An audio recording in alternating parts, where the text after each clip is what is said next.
Egyptian writing has always fascinated modern people because it is so exotic.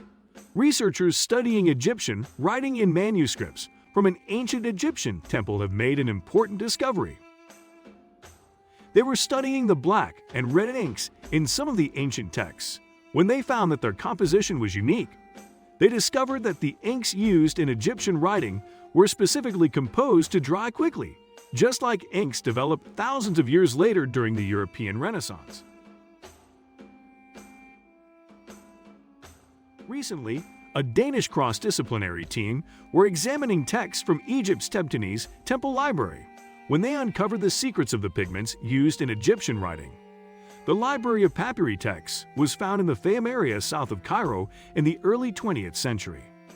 The Danish team focused on 12 fragments that form part of the famous Carlsberg collection in Copenhagen. These texts are poorly preserved and date from the ones sent to the 3rd century AD when Egypt was a Roman province.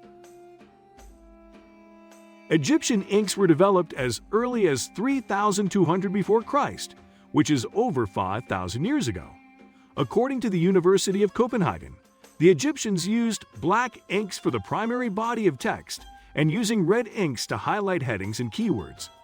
A team from the university investigated the inks on papyri fragments using X-rays and powerful microscopes, which were part of the university's interfaculty collaborative COMEX project. Non-invasive techniques were employed to preserve the precious Egyptian writings. The advanced equipment and interfaculty collaboration allowed the researchers to study the molecular and structural composition of the inks, reports the University of Copenhagen.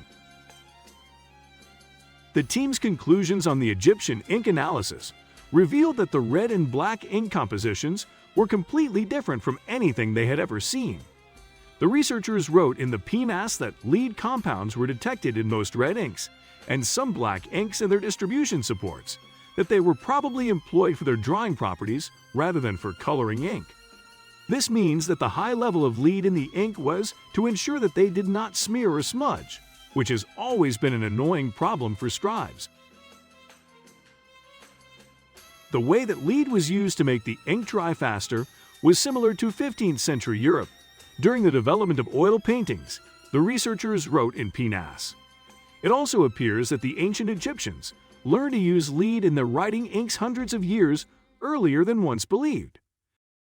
They made inks from organic materials, such as gum, which were formed into tiny pellets. The pellets would then be placed in water and turned into ink when a scribe wanted to write a text.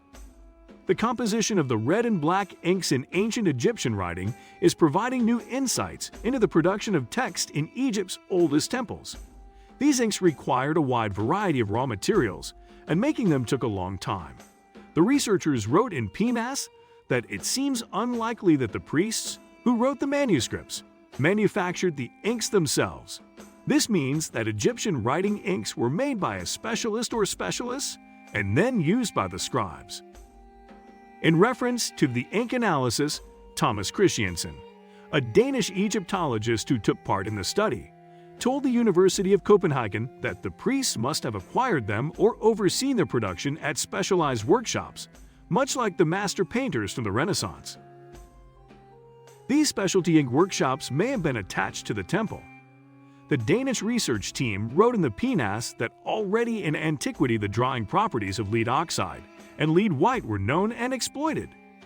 There is some documentary evidence to support this. For example, a Hellenistic text on alchemy states that red ink production was already something that specialty workshops understood and produced for Greek scribes. The Danish team of experts were unable to determine the origin of the lead used to create faster drying inks. This could help them to understand the process involved in the manufacture of these specialty inks. In recent years, there has been a growing interest in the history of inkmaking.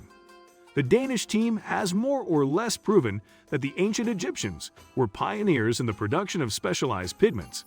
In fact, according to the authors of the study, the earliest Egyptian ink chemists even found a way to make an almost invisible ink, as stated in the PNAS study. More research into Egyptian ink pigments will tell us more about their properties, which can be very useful. It can help experts to better understand how these compounds deteriorate over time. This in turn can help preservation experts who oversee the storage and exhibition of historic texts and manuscripts from antiquity.